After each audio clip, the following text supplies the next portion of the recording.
Before I even knew that, 100% immediately got Kimi no Na wa vibes. Our main character starts to have really realistic dreams of killing him. It's about a princess who is promised to marry this shitty guy. Okay. We are back. We are back more specifically with the throat coat. I just got back from the US about less than 36 hours ago. Knock on wood, Kurt and I beat jet lag. We got back to Korea at 4 a.m., 4:45, and one of our friends was getting married at 1:30.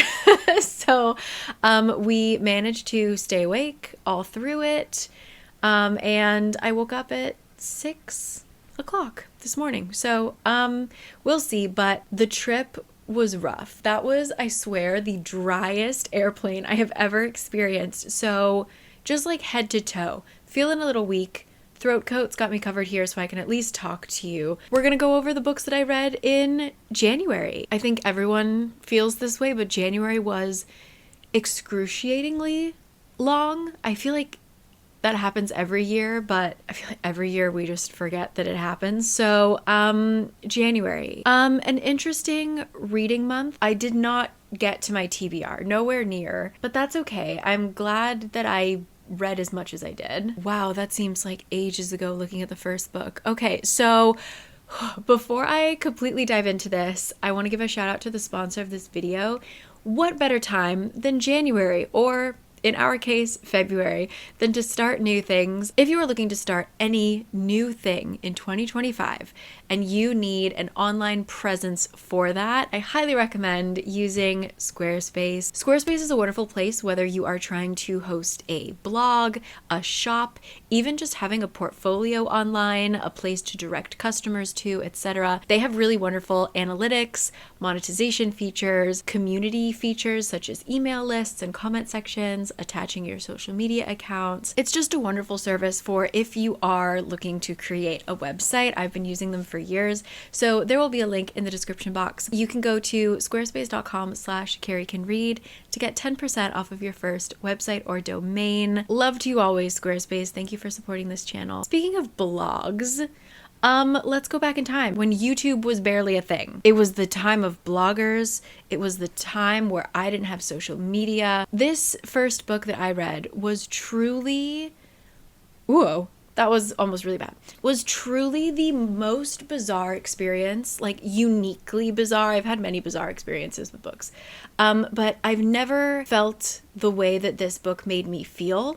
Not saying it's a good book. I've got critiques.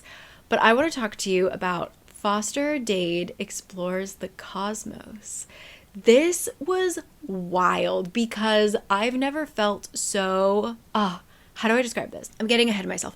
Foster Dade Explores the Cosmos is about a boy, a teenager named Foster Dade, who goes to a private boarding school in New Jersey. And private schools, I feel like I maybe know kids who went, I'm a public school kid, all right? But I know people who went to private school. Like, it's not so crazy in the US to go to a private school, but to go to a boarding school in the US, you are in a tax bracket that I can't even imagine, right? So we're dealing with this upper echelon. All these kids are kids of politicians, of lawyers, etc. And he's kind of not there. I forget exactly what gets him to go.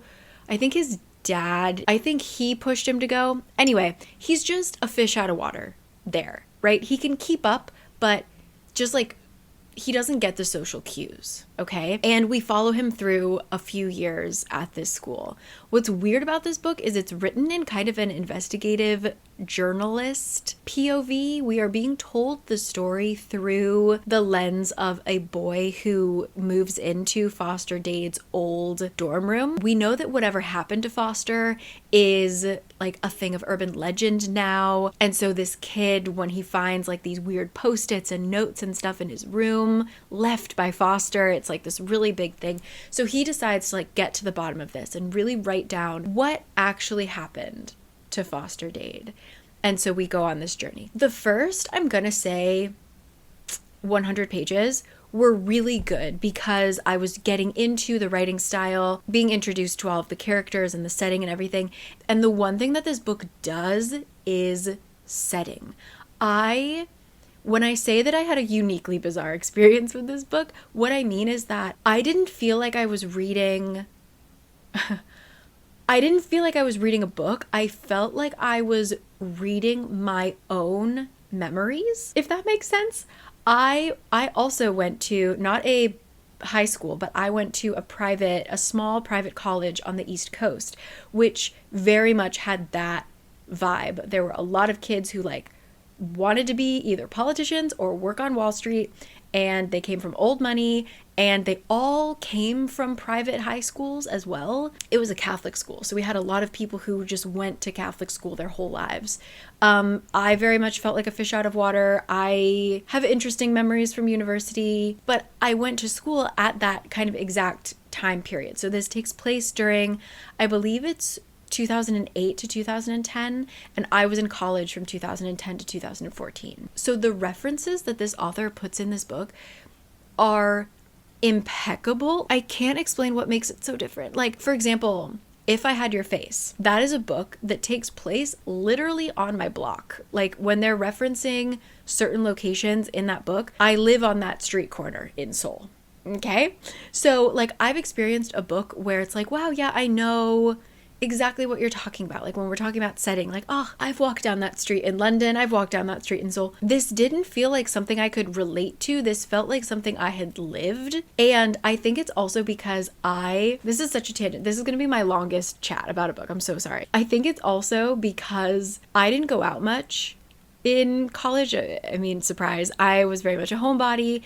And so oftentimes, especially senior year, my roommates would go out and then they would come back and I would be like up reading or listening to music or whatever in the living room, and they would like recount everything that happened throughout the night. And they were from very different like social pools, I guess. Like some of them were student athletes. So they would tell me stories about people I didn't know on campus. And so it felt like just another night of the girls coming back and telling me about the lacrosse boys, Foster and his friends. Like some of them are in lacrosse. Like that's truly what it felt like, is like, oh my God, I went to school. I felt like I went to school with Foster. I don't know. So if you went to university, a small liberal arts private university, specifically on the East Coast, and I would say like the tri-state area, like New York, New Jersey, I'll give you Connecticut, Pennsylvania, that kind of thing. And the reason I say specifically that is I had someone comment like, oh, I went to a small private college in Seattle. Different. Because there were also these scenes of like these kids going into New York City at night, feeling like you're on top of the world because you're in New York City as a young person, no one to answer to you. Your parents are hundreds of miles, if not thousands of miles away. And then you spend your summer breaks in the Hamptons. Like it was truly so specific. My thoughts are so disorganized. The author even included playlists.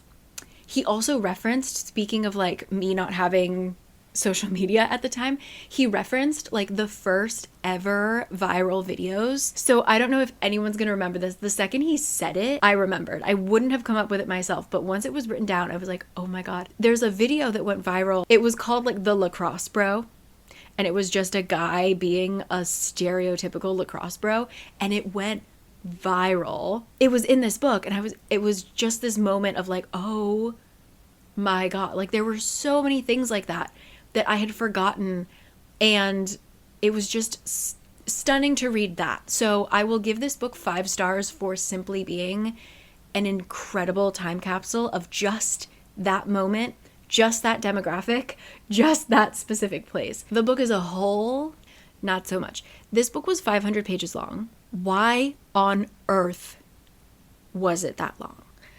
Essentially what happens to Foster and why Foster is this urban legend character is he starts sort of by accident to sell drugs. It is kind of the beginning of psychiatrists giving out Adderall and like really pushing drugs, especially with like, I think, more affluent patients. So he's got these drugs that he doesn't know what to do with. He doesn't want to take them.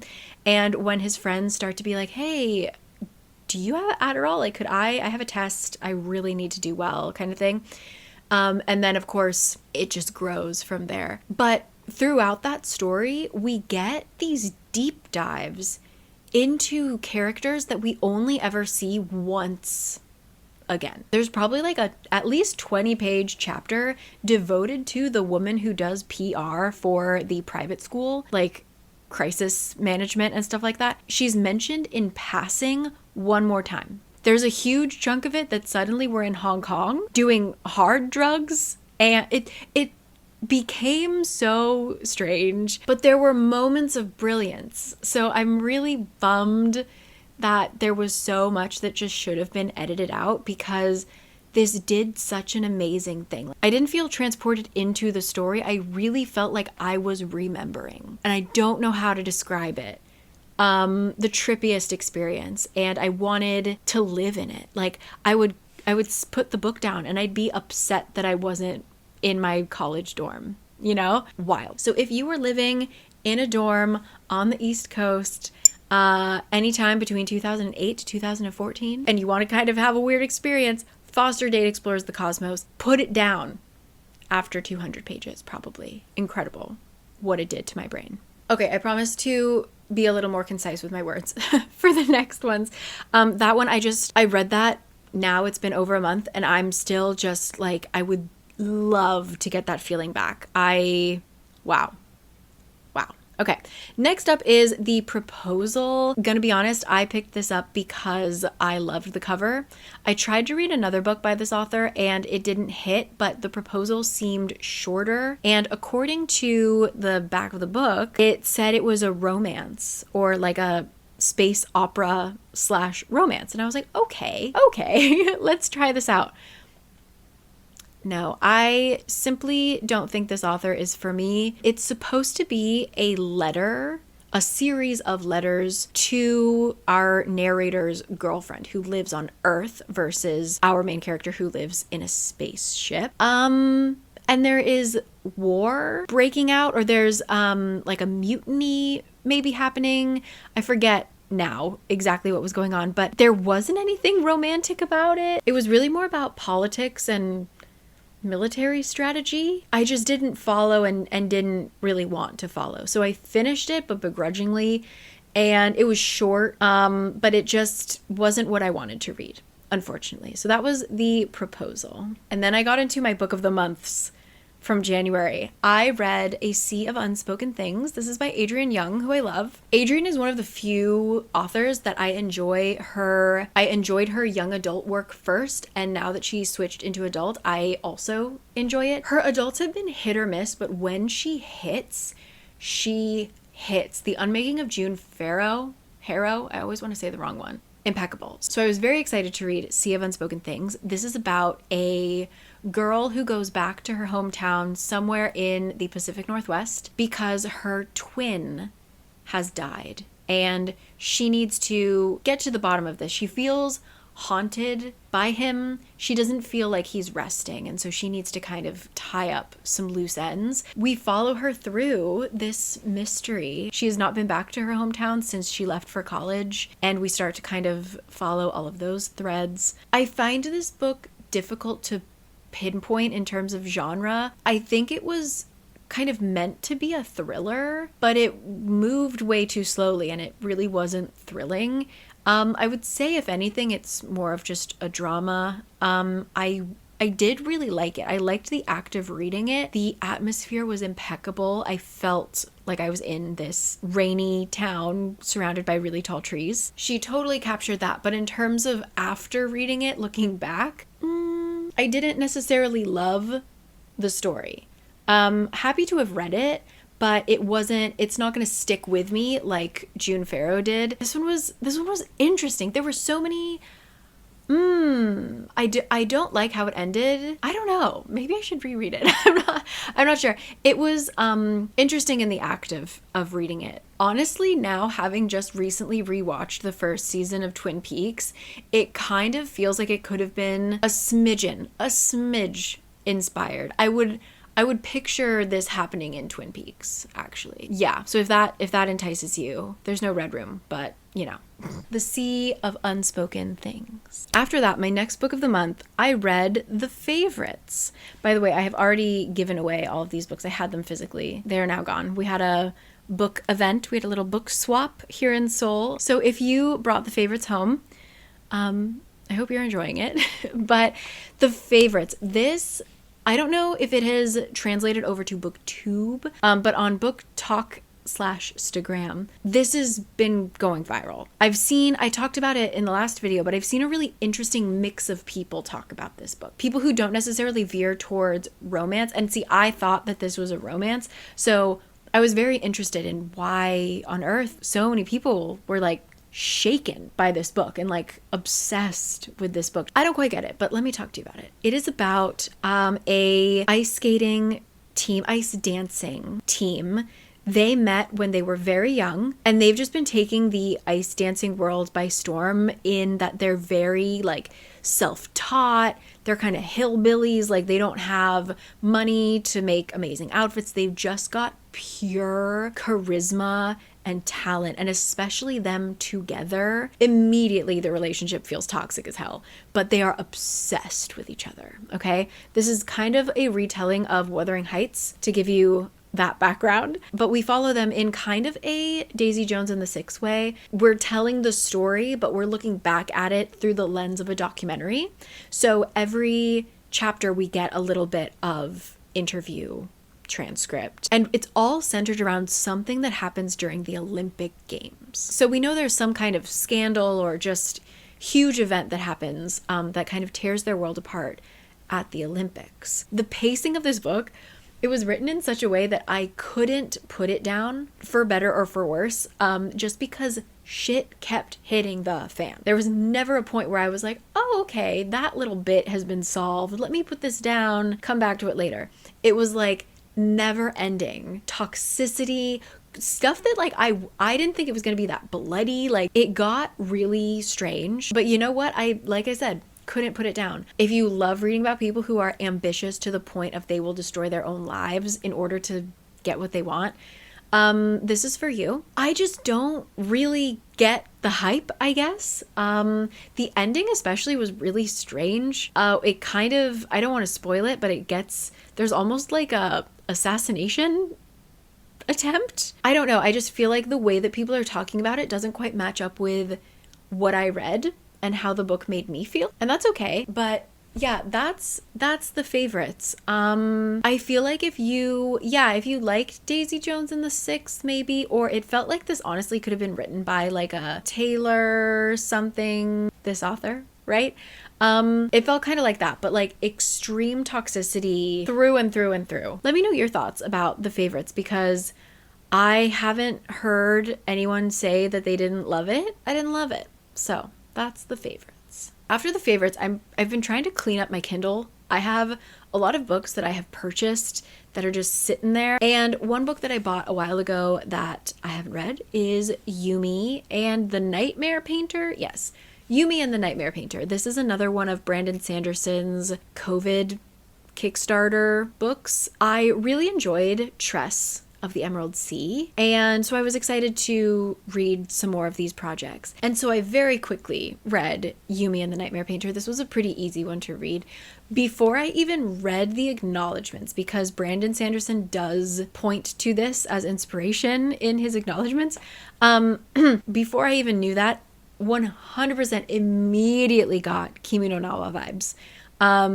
Your Name, because we are dealing with two POVs, characters that start to switch bodies, but they're always together. So like one of their names is the painter. So like if I switched into the painter's body, the painter is like a ghost next to me, watching me be him, right? So they can kind of whisper to each other like, do this, so that they don't want people to notice, right? So they kind of tag team this whole body switching issue.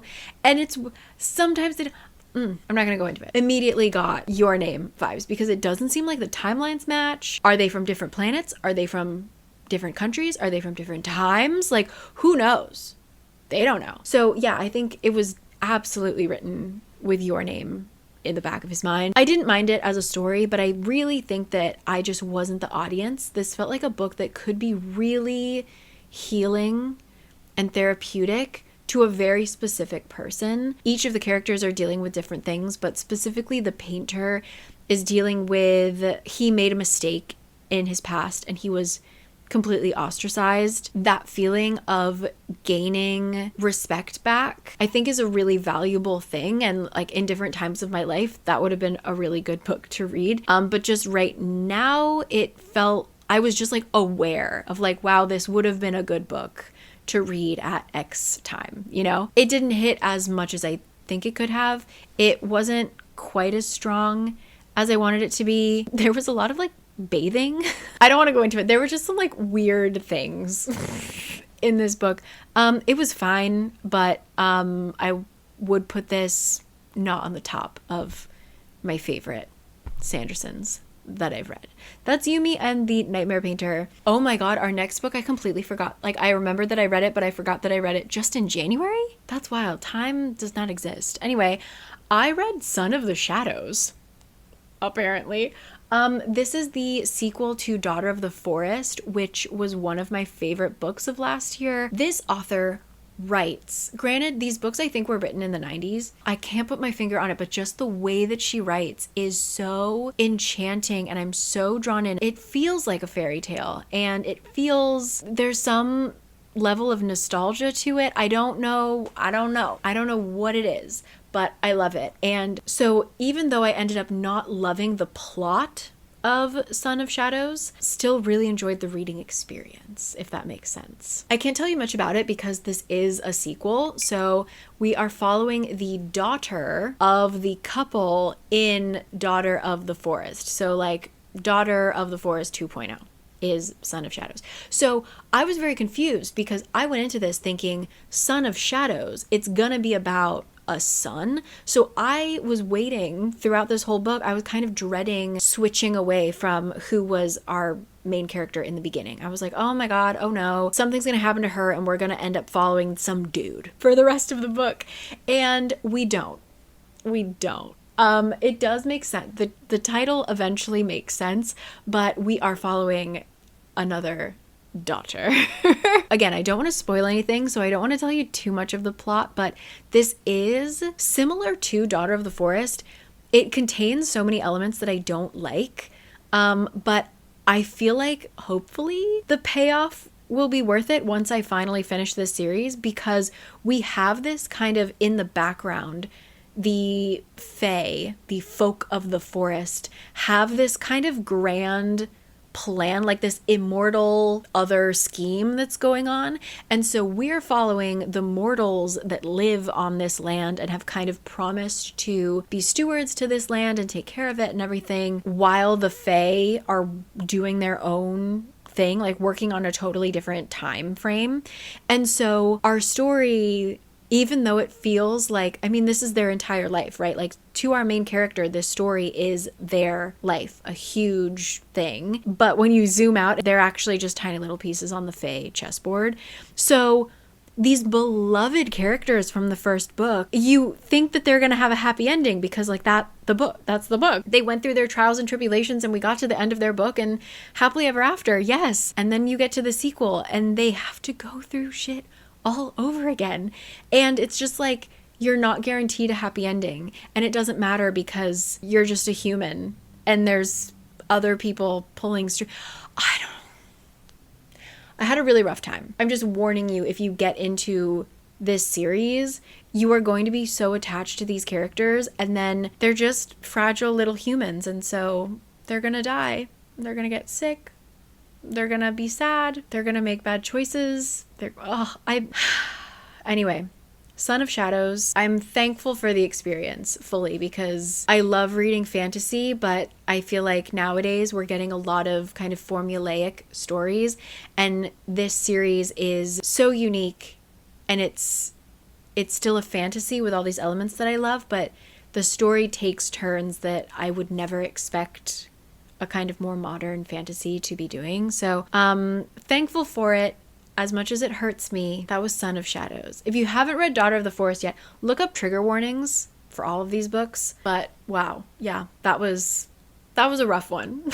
I was not easy on myself this month for sure. After that, I quickly read The Coast Road. This takes place in a small town in Ireland, and we're just kind of following, especially the women. I think it's told in multiple POV. Following just the comings and goings of this town, especially as one woman who left town kind of disgraced has returned. I, didn't really enjoy it. I wanted to know what happens, and then the things that end up happening, I'm like, what? not what I signed up for. Oh, but I will say that I think it did a really interesting, a good job of showing in Ireland at this time, divorce still wasn't legal. And so I think it did a really great job of showing just how that simple thing of not being able to get divorced actually ripped families apart more than if they had just been able to get divorced. And they kind of talked about that was on the ballot, like being voted for. And so I do think like just showing the very limited options of not only women, I would say especially women, but also the harm that it did to men, especially in a small town. I appreciated that element of it, but just as a story as a whole, but if you do like reading about small town drama, The Coast Road certainly had all of those elements, and we love an Irish book. So okay, I feel like I haven't said that I actually really loved a book yet. I promise once we get towards the end of the month, I read some bangers. We're just in a drought right now, okay? Toward Eternity. This was a book that I think is only 200 something pages. Loved the first 100. Then it lost me. So this is written by Anton, who I know as a translator for Korean fiction into English. And this is his first work as a author. And so I really loved that he kept elements of what he knows best, which is language. So Toward Eternity, it's snowing? Hold on. What's happening outside? Come with me. Yeah, it's snowing, but it's sunny. How bizarre. All right. Okay, I thought the light was weird outside, but I didn't think it was gonna snow. Okay. Anyway, Toward Eternity. We are in a world where we have cured cancer in a sense that we can use nanotechnology to like remake your body. So we're talking about like nanotechnology and what makes the self, but we're also talking about AI. And so like what makes a soul, a self. I appreciated that, like a lot of musing on what is language and how language is the only way that we can really express ourselves, but it doesn't capture, no language can perfectly capture what we are trying to express. And so we're following a man who is made of nanites now. So like, is he himself? And we're also following his little pet project, which is an AI that he is teaching to write poetry. I'm not explaining this well at all, but I thought, again, that the introduction to these ideas were really good. And then we start getting further and further into the future where we're literally like, now we've got AI warriors and I don't know. So it really lost me, but I would love to see more of Anton in the future. Just perhaps this wasn't my cup of tea. The end of the book. And last but not least, for the books that were not a real hit for me this month, was 5 Broken Blades and 4 Ruined Realms. So I have it here. 5 Broken Blades. I read this when it came out. I got it from Book of the Month. It was one of those books where it hit me at exactly the right time because I was in a horrible reading slump. I was having a lot of issues with concentration. And this book is, I think, really good for that because it's in these incredibly short POVs, and each POV ends on a cliffhanger, and that is just what I needed. So we basically assemble a team of assassins in order, assassins, thieves, thugs, what have you, in order to kill the king. None of them trust each other. None of them like each other. They all have histories that they have reasons to not trust each other, right? But they're going to take down the king. And that's that. So the first time I read Five Broken Blades, I really liked it because of all the things I mentioned in the first place. Some of the characters were very annoying. It was fine, good, great, even when I read it. So then I, of course, don't remember anything. So I read it again in order to read Four Ruined Realms, the sequel that just came out. And I couldn't take it. I managed to read Five Broken Blades, that was fine. But when I got to Four Ruined Realms, it took that formula of multi-POV and ending on a cliffhanger, turned it up to 100. And it just was, I couldn't read that stuff. There's so much snow. What is going on? Okay. I couldn't read that style for that long. And I think in Five Broken Blades, they were often in like different they were doing different things. They were separated from each other. And even when they were together, they were like off kind of doing their own thing. So the POVs were giving us actually different settings and storylines, etc.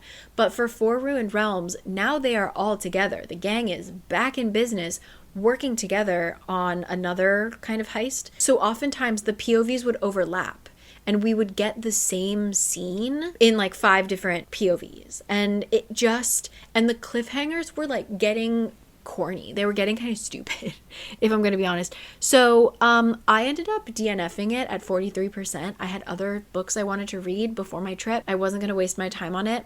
I will go back because I've heard people say that the ending is really, let's just say, controversial. People either love it or hate it. People said that that made the book or that made them not want to continue with the series. So I want to know what happens at the end. Please, no spoilers. I already think I know too much about what happens at the end. But let me know yay or nay. Was it a good ending? Was it a bad ending of a book? But yeah, unfortunately for me, it was an unexpected DNF. I was kind of looking forward to reading that, especially because I was entering my about to go on an airplane anxiety phase where I have trouble reading. So I thought that was going to be a good book to just keep me engaged. Too bad. But now for the bangers. Sorry if my camera has been insane. I think I messed with the settings and I didn't notice, so sorry. Good books to end this month. The first book that broke the drought is 10 minutes, 38 seconds in this strange world. This was a doozy. This was an odd one. Made me feel very sad from page 1. We are following our main girl who is dead. Yes. She has been stuffed into a trash can. She has been murdered. We don't know why. And we follow her for the 10 minutes and 38 seconds that her brain takes to kind of finish firing, and she passes away. The first part of this book is that, and every minute we go back in time and she kind of, you know how life flashes before your eyes? In her case, it flashes over the course of 10 minutes and 38 seconds. So we learn about her life. She's living in Turkey, how she goes from being in this kind of well-off family to running away, becoming a prostitute in Istanbul, and eventually ending up in this trash can. Just a really tragic end. And like, how did we get here? That's the first part. And I sort of thought that the whole book was going to just be those flashbacks. And I'm really glad it wasn't, because the second I started to get a little tired of the consistent flashbacks, we switch into now following her friends in the aftermath, them searching for her, them finding her at a morgue, them trying to get her a proper burial, etc. It ended up being so sad, but like hopeful, in that she affected these people so much that in a way she really lives on. And I just really liked it. I was just really struck by it, and I do recommend it, but reading it at the right time, because it is quite dark, and just, she dies on the first page. I mean, it's incredibly sad. It was a really striking book. So that is 10 minutes and 38 seconds in this strange world. After that, I read The Eyes Are the Best Part. This was recommended by Rose from the podcast Control Your Shelf. You can see our episode. I will link it down below. This was one of her favorite books of 2024, and she loves gruesome horror, female rage. So with her stamp of approval, I read it, and yeah, it is definitely female rage, specifically Korean American female rage. This is about a girl whose father recently abandoned the family, and her mom is not taking it well. She has zero self-esteem, kind of honestly going a little off the deep end, until she finds a new man. What's wrong with that?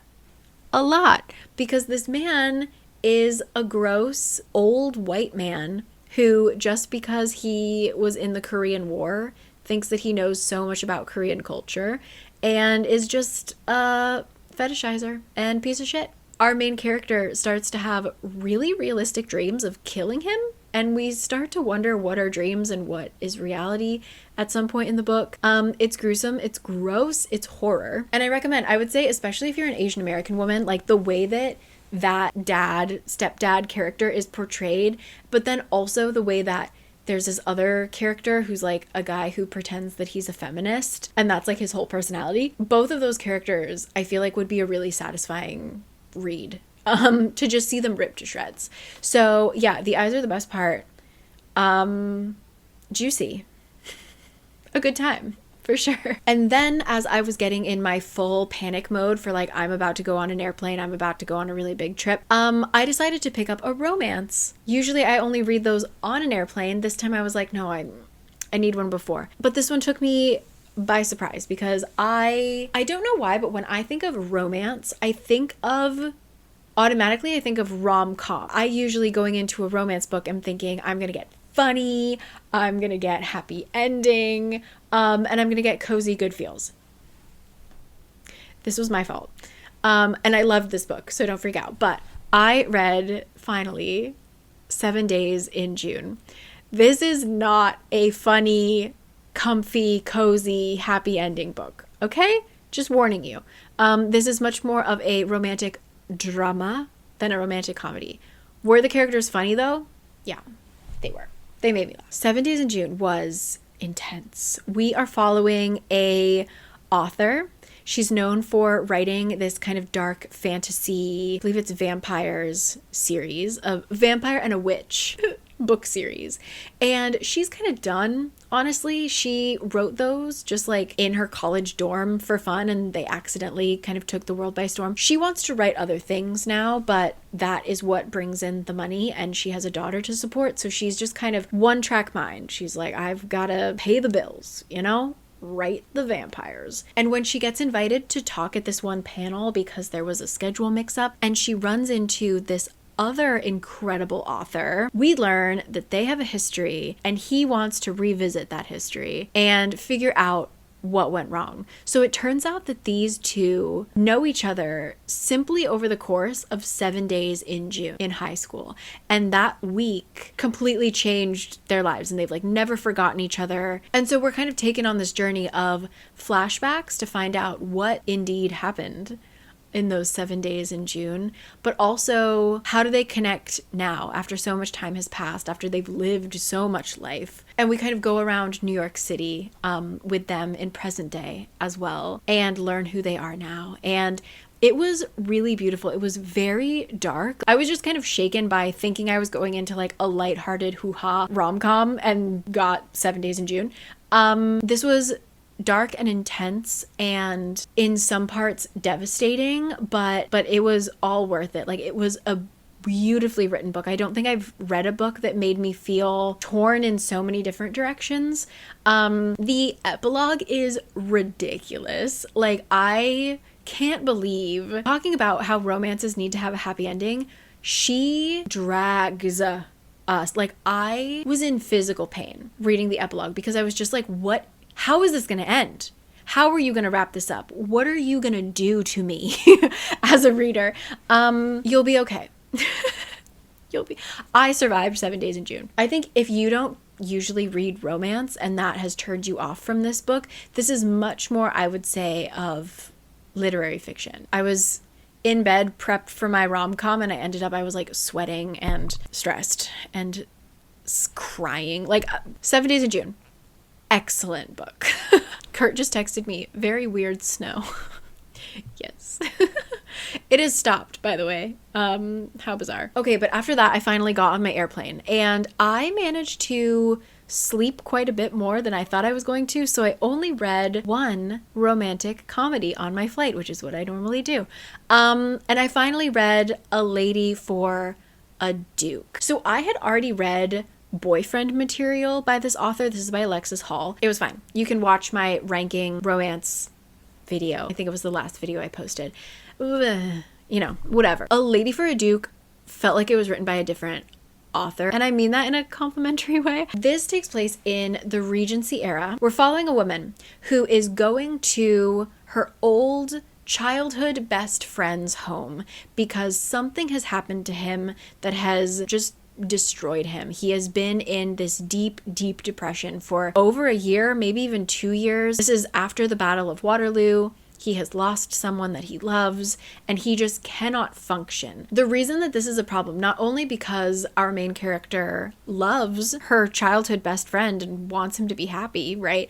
But also, he has a younger sister who is suffering because even though she's of age, she's not going into London, she's not doing her like debutante thing, she's not on the marriage market, she's just kind of rotting away in this countryside manor. So the woman and her guardian, her companion, they go and try to rescue the sister and try to also cheer up this guy. It was so cute. Let me make sure that this isn't a spoiler. Hold on. Sick. Okay, this isn't a spoiler, but if you want to skip and you don't want to know anything else about this book, go for it. Here's the timestamp.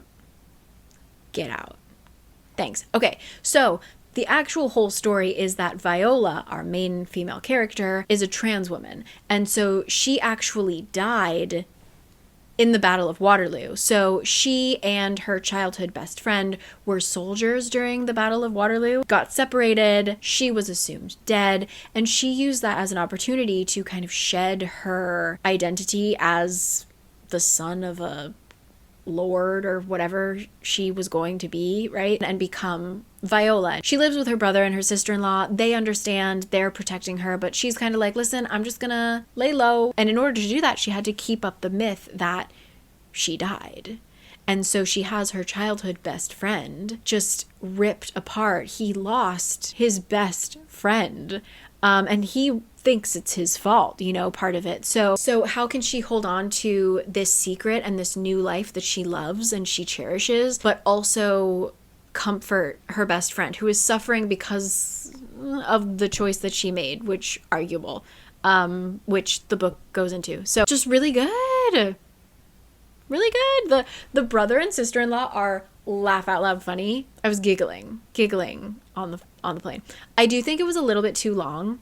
Because of the third act crisis, we put a lot of emphasis on learning about one particular character that I felt like could have edited down a little bit. It just felt a smidge, 50 pages maybe. But other than that, no notes. Had a good time.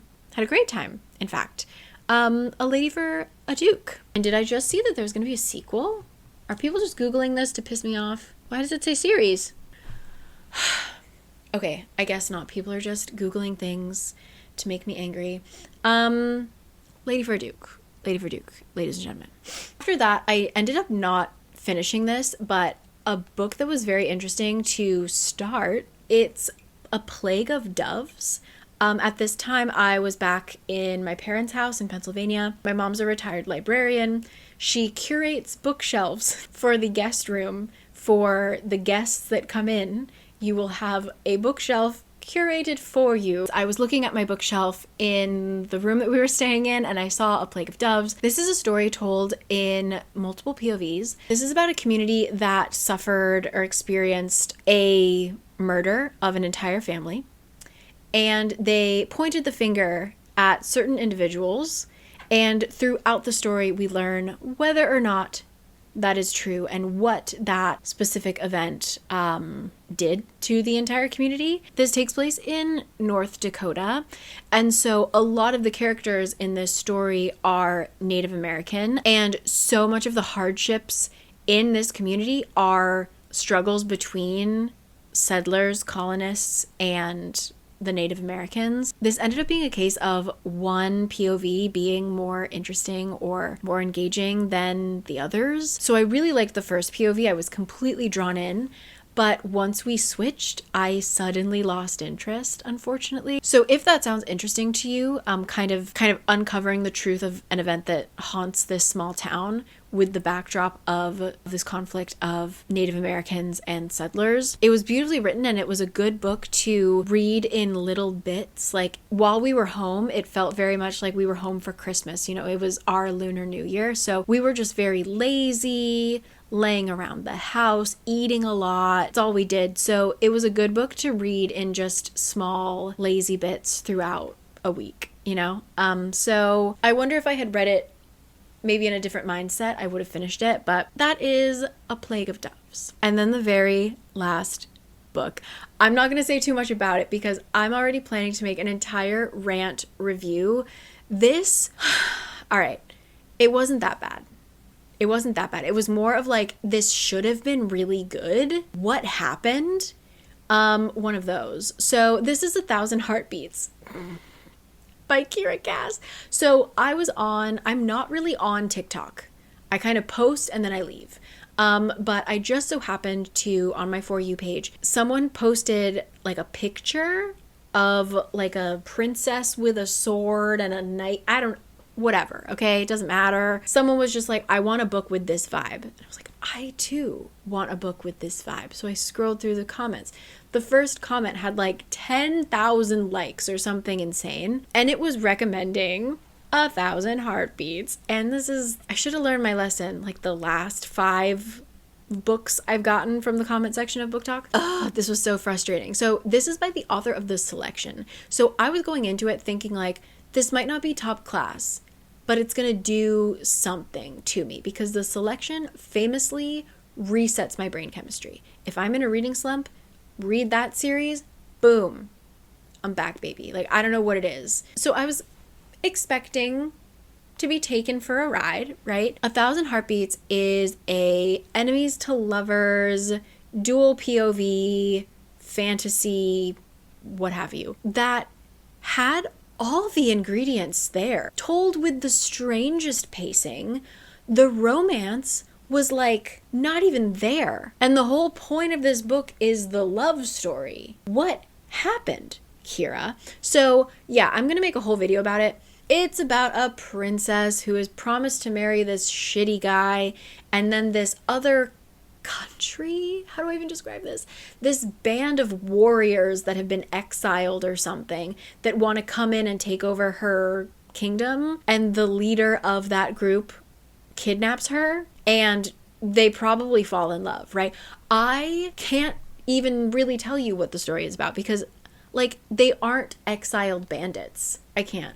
I will talk about it more. I would just say maybe avoid. It's not going to do anything for you. Like, it wasn't even bad funny. It was just really strange. So I'll talk about that at length in a bit. That was 1,000 Heartbeats. If you've read it, if you came across that book talk that was like, match the vibe, what? Let me know. Are you one of the 10,000 people who liked that comment and forced me to read a 500-page book with nothing in it? All right, I'm gonna, yeah, we'll talk. I'm excited about it, but yeah, we'll speak later. And that's that. That was January. Sorry for being a little all over the place in terms of my attention. It has stopped snowing. My throat feels a little bit better.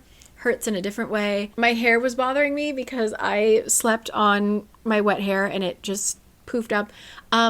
Overall, I maybe was not in the best mental place to be filming this video, but thank you if you've watched this far. I've got great ideas for this channel for this year. I'm gonna kick myself in the butt and like actually do things that I've said I was gonna do. And yeah, I'm back. I lost myself a little bit there, but I'm back. And looking forward to a good reading year. I already have had a February looking great. Can't wait to tell you about it.